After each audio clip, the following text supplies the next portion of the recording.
1907, with the creation of Lusitania and Mauretania, rival operators sought to counter the competition. Inciting a meeting to be held with J. Bruce Ismay, chairman of the White Star Line, and Lord William Pirrie of Harland and Wolff in Belfast, a shipbuilder, whom had exclusive rights to build the ships that made up the fleet of the White Star Line. The meeting, over dinner, would discuss how to match and surpass the new flagships of Cunard lines. There, Lord Pirrie would complete a sketch of a 3-funneled steamer. This sketch would later be altered, adding a 4th funnel for ventilation.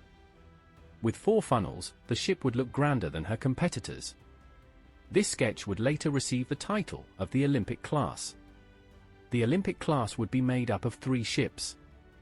Olympic, being the first and namesake of the class, named after the home of the Greek gods Mount Olympus, and Titanic, named after the foes of the Greek gods, the Titans. As for the 3rd ship, it was believed that this ship would be called Gigantic. This name, however, would later be changed. What started as a gentleman's agreement would progress to become a fleet of floating palaces.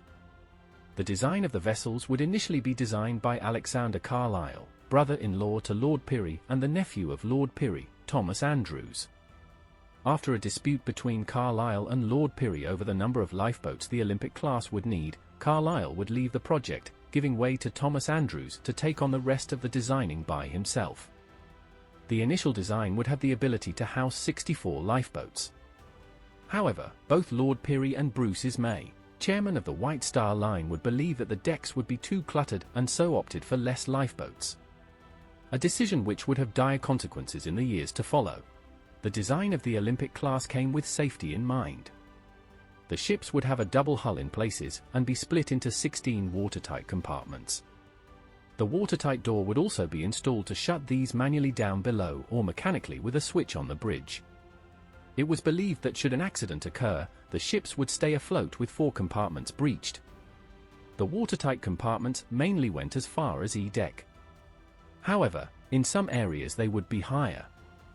On the 20th of October, 1910, in Belfast at Harland and Wolff, a large crowd of spectators witnessed the launch of the biggest ship in the world. Would slide into the dock, freshly launched, Olympic would be ready for the fitting out process. Just 1 month and 10 days later, on the 30th of November, in the same berth where Olympic had been built, the keel of the 3rd sister was laid. On the 31st of May, 1911, Olympic's sister, who had been built directly alongside her, slipped into the bay. Titanic was now afloat.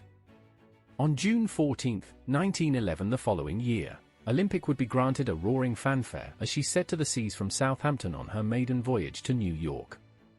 All went well for the new flagship of the White Star Line until the 20th of September, 1911. On an outward journey, closing in on the Isle of Wight, Olympic would come up parallel to another vessel. This vessel was HMS Hawke, an Edgar-class protected cruiser. As they passed on another, the unthinkable happened.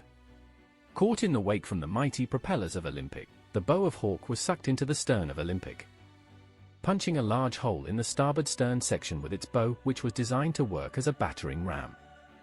This sent a battered and bruised Olympic back to Belfast for repairs, delaying the completion of Titanic, as White Star Line wanted Olympic back in service as quickly as possible. In an inquiry, it was ruled the fault of the Colossal was on Olympic, sailing too close to HMS Hawke, and so the insurance money would not be released, costing White Star Line a lot of money to fix the vessel as quickly as possible. Once the work was complete, Olympic went straight back into service, only to be withdrawn for repairs again shortly after. On the return journey from the USA, Olympic would damage one of her propeller blades and limp back into the repair dock. Both Olympic and Titanic would sit next to each other once again, and one of the propeller blades destined for Titanic was then added to Olympic. Once again, the maiden voyage of Titanic was pushed back to April 10, 1912. Olympic was starting to seem like a liability at this moment in time due to the unfortunate circumstances. She was quickly repaired and sent straight back into service. Eventually, the job on Titanic was complete. As one of the changes to Titanic, a deck promenade had been altered on Titanic, enclosed to protect travelers from the elements. Titanic then went on to complete her sea trials, and then eventually she would arrive at Southampton ready for her maiden voyage on the 10th of April, 1912.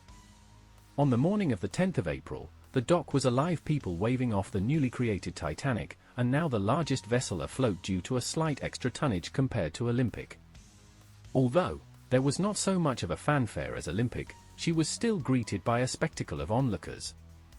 At midday, she would start making her way out of the dock. However, this would not be free from problems.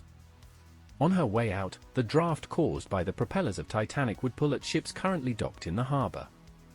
One such vessel, SS City of New York, slipped free of her moorings and began drifting towards the stern of Titanic, in a near mirror image to that of Olympic's collision with Hawke, not even a year previously.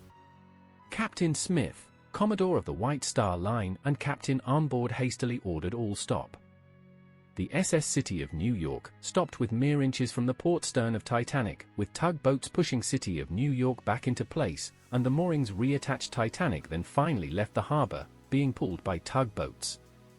Titanic would head to Cherbourg in France, before heading to Queenstown, modern-day Cobbin Island, the next morning, before heading out on her journey and future brush with destiny.